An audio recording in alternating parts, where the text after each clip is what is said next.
I'm continuing my journey across Albania. These strange, mushroom-like structures are a clue to an uncomfortable period in Albania's modern history. It's impossible to tell the story of Albania without acknowledging its time under communism, because for much of the 20th century, this country lived in the shadow of a paranoid man and his brutal regime.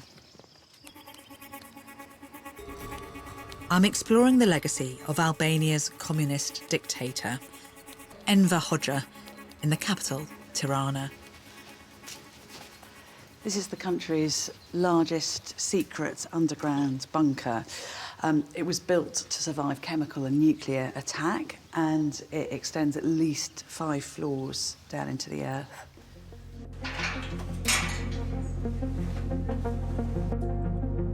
After invasions by fascist Italy and Nazi Germany, Albania emerged in 1944 as a communist state under Enver Hoxha's dictatorship.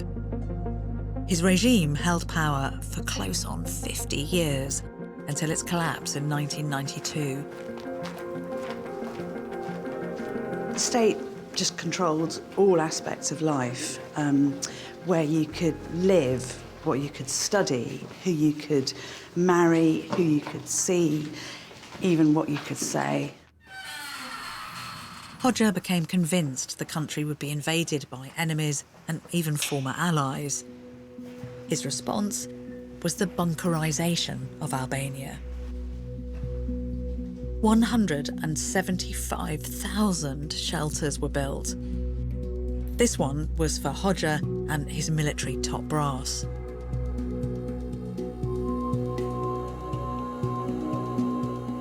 There are over 100 rooms in this bunker with many different purposes. So you have decontamination rooms and areas for live military command. And then there's this really weird, almost beautiful cinema theatre where officers would come to be given instructions and to watch information films. And the idea was that even if a nuclear war was raging up above, some kind of strange, perverted, subterranean version of normal life could continue down here. Republika Popullore e Shqipërisë është bërë një faktor paqe dhe përparimi në zonën e Ballkanit dhe të Adriatikut. Pasqyrë gjallë e përcisë së sistemit socialist via të kapitalist. This whole project was inspired by a visit to North Korea in the 1960s, but it wasn't realised until the 1970s, which is why there's this strange, but kind of sinister 1970s vibe here. This is Hoxha's personal apartment, and it is one of the most secure places in the entire bunker. So there were checkpoints outside. There's about 100 metres of mountain rock above, and all these rooms are fully steel-lined. Hoxha's bunkers, whose vast cost crippled the economy, were never needed. There was no nuclear attack, but there was devastating poverty. Under communism, Albania's population became one of the poorest in the world. This area was called Bloku because it was off limits to everybody apart from the communist elite. And it's where Hoxha had his house, right here. And, oh, hi, is that okay? Great, great. I heard they were going to let me in. Thank you very much. Thank you, Felimindere. You see, this is so terrible and ridiculous and awful and heartbreaking. So everybody, as you know, in communism is supposed to live equally. Look at this mansion. So this is where Hoxha lived with his family in some style.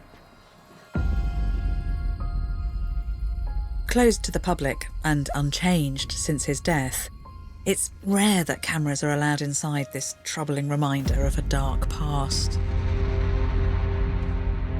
The house was luxurious for its time, with multiple bathrooms and living rooms filled with chunky television sets, on which he and his wife would watch the interrogation and torture of political opponents. Hoxha was actually an avid reader. Agatha Christie, of all people, was one of his favourite authors, and he also loved French writers. But literature from the outside world generally was banned here, as were many books. And people really had to conform because there was a terrible outfit who operated here called the Sigurimi, who were the secret police. And they would bug people's walls, they'd even put bugs in shoes. And a rumour spread through the country that they could read people's minds. So they were literally believed to be the thought police.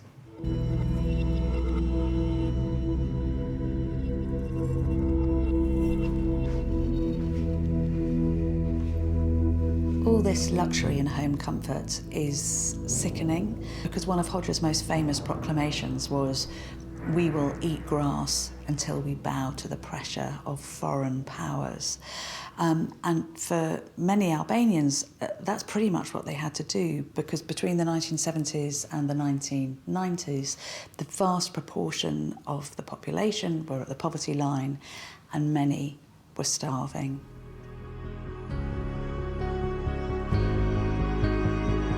Negotiating the memory of this era is something that modern Albania is still tackling.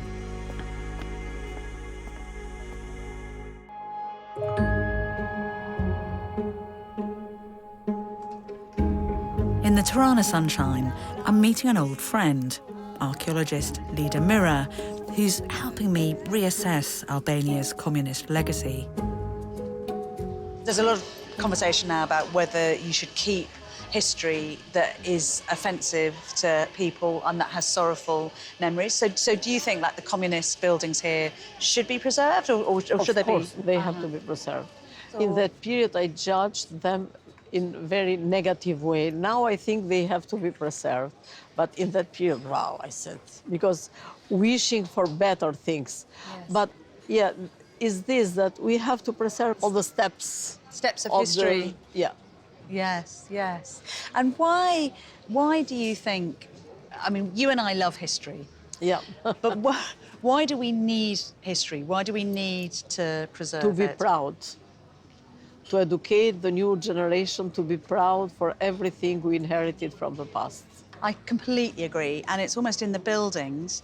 You learn to love the buildings, and then you love and care about the people who lived in them in history. Yes, yes, yes. The memory is the past, is the present, and in base of that we can build the future. Memory is life. Old symbols of the communist regime are becoming museums and arts and educational spaces. It's great to see people coming together to remember and to celebrate all that was banned under communism. Wherever I've travelled in Albania, people have said this beautiful thing to me. And it's a phrase I haven't heard before. "Blessed are your feet for bringing you here," which basically means thank you for coming. And it feels to me that that is something which is constitutionally Albanian, that this is a territory which is all about travel and exchange and outside influence. So the fact that communism turned the country into a cage means that the communist heritage here is fascinating and revealing, but it's not really a wonder or a treasure. It's something that carries with it its own tragedy.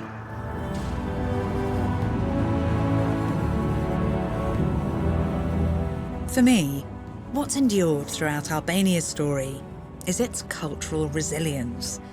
That tremendous sense of history and hospitality has survived through its communist past to the present. It does feel right to describe Albania as a pearl of the Balkans, somewhere that treasure seekers have sought out for centuries and that is itself wonderful.